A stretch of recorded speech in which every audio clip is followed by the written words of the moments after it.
Pessoal, adjetivos, vamos falar de gênero, número e grau. Primeiramente, o adjetivo é uma classe gramatical que sempre está vinculada a um substantivo. Por quê? Porque o adjetivo ele qualifica, ele restringe, ele dá alguma informação extra para o substantivo. Então vamos para uma frase bem simples, tá? A linda mulher feliz. Óbvio que você está vendo o linda no feminino para concordar com mulher, que é a palavra núcleo. A partir deste substantivo, as palavras em volta vão concordar em gênero e número com o substantivo ao qual se refere. E vamos nos concentrar nos adjetivos. Nós temos dois adjetivos aqui, o linda e o feliz. Vamos deixar o artigo de lado, que a aula de artigo é para um outro vídeo, tá?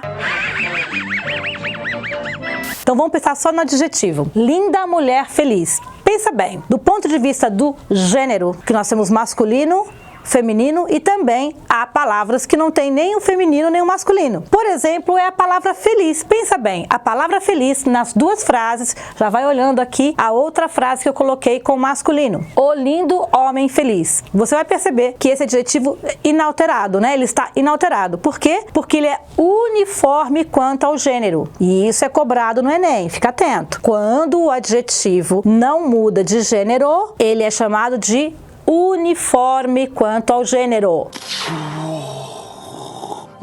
Outra palavra que pode aparecer nos vestibulares por aí é o sinônimo invariável quanto ao gênero. Então, quando temos uma palavra invariável ou uniforme quanto ao gênero, é porque não tem uma versão para o masculino, uma versão para o feminino. É aquela e acabou. Então, feliz serve para homem ou para mulher, correto? Por outro lado, linda e lindo você viu que alterou. Alterou como? Aqui embaixo, pessoal, toda palavra possui uma estrutura interna. Essa palavra tem um radical, que é o fei, e no final se altera em o ou a, chamamos de desinência específica para feminino e masculino. Então, é esse trecho desse adjetivo que se altera, não a palavra inteira, né? Então, nós temos aqui uma variação interna, criando duas formas, uma para o feminino e outra para o masculino.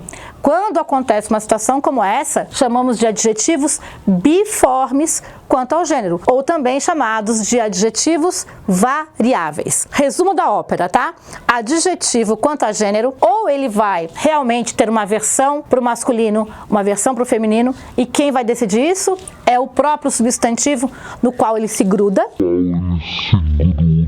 Ou ele tá na dele, tipo, não tenho vontade e nem posso trocar de gênero, que é o chamado adjetivo uniforme ou invariável. Fechou? Agora nós vamos falar do número. O que é número? Número equivale a plural das palavras. E como é que a gente faz o plural dos adjetivos? Muito simples e é igualzinho ao plural dos substantivos. Então, nesse ponto eu convido você a assistir, inclusive, a nossa aula sobre plural dos substantivos, que lá tá bem mastigadinho cada caso. Aqui eu trouxe alguns exemplos de como o plural dos adjetivos é idêntico ao plural dos substantivos, tá? Quando uma palavra termina em Z, como é que a gente faz o plural? Feliz, felizes, assim como luz, luzes, certo? Você acrescenta o ES. Quando a palavra termina em L, tá? Há vários tipos de plurais em L, tá? O mais frequente é passar para IS. Legal, legais. Certo? Então você tem aqui vulnerável, vulneráveis, sempre passando para IS, ok? Quando a palavra termina em R, você vai ter o mesmo processo do Z, acrescentar o ES. Então aqui um adjetivo com R. Sonhador, sonhadores. Igualzinho a dólar, dólares, como nós vimos na aula plural dos substantivos.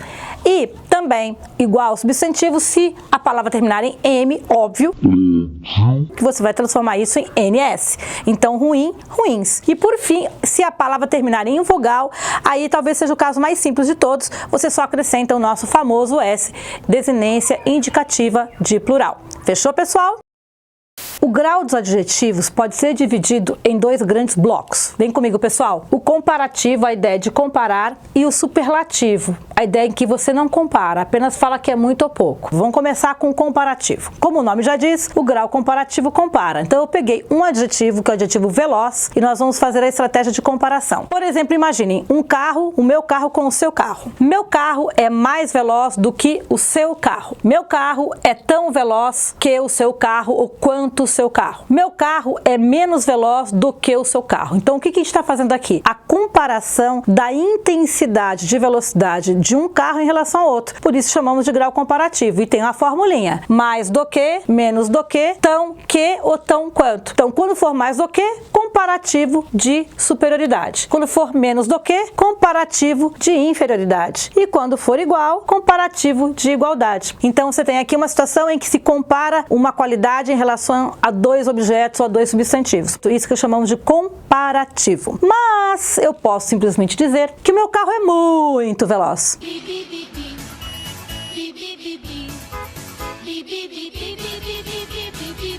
É mega veloz, é hiper veloz, é veloz pra caramba, é hiper veloz. Ou seja, o que eu estou usando hiper, mega, pra caramba, que é uma gíria, ou mesmo o bastante ou muito veloz. Eu estou intensificando esse adjetivo sem comparar, tá? Portanto, ele é o superlativo, chamado de relativo, porque ainda posso colocar o mais e menos. Chamamos de superlativo relativo de superioridade e superlativo relativo de inferioridade. Existe uma comparação, digamos assim, indireta com outros carros, como é o exemplo que estamos dando. Então, esse é o superlativo relativo. Agora, qual é o intensificador mais forte de um adjetivo, pessoal? É o superlativo absoluto. Quando você diz que meu carro é muito veloz, é bastante veloz, é hiper veloz, mega veloz, até usar um adjetivo com uma gíria, como é veloz pra caramba. O que nós temos aqui? A intensificação do adjetivo sem comparação alguma, só dizer que ele é muito veloz. Isso nós chamamos de superlativo absoluto, é com a ajuda de um intensificador, de um advérbio de intensidade. Agora, os vestibulares e o Enem já cobrou o último caso, presta atenção, vem comigo. O último caso utiliza de um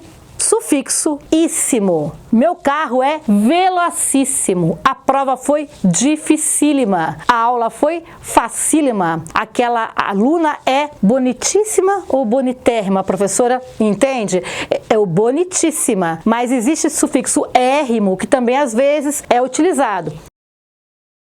Vocês vão lá na aula teórica que vocês vão ter uma lista desse caso do absoluto, tá? Do superlativo absoluto, que é super cobrado, e eu tenho certeza que você tem algumas curiosidades também, como essa que eu acabei de falar. Bonitérrima ou bonitíssima? Tira suas dúvidas lá e note que o que nós fizemos aqui, pegamos um adjetivo e colocamos a intensidade para mais ou para menos. Por isso chamamos de grau dos adjetivos. Então, vimos nessa aula a flexão dos adjetivos, ou seja, o grau, a flexão de gênero e a flexão de plural. Agora é a sua vez de ir lá na aula teórica, dar uma olhada na teoria, porque lá há muitos exemplos legais, há várias formas de você fazer o grau, o gênero dessas palavras, desses adjetivos, e eu convido vocês também a fazer um simulado e acompanhar as nossas aulas aqui. Abração!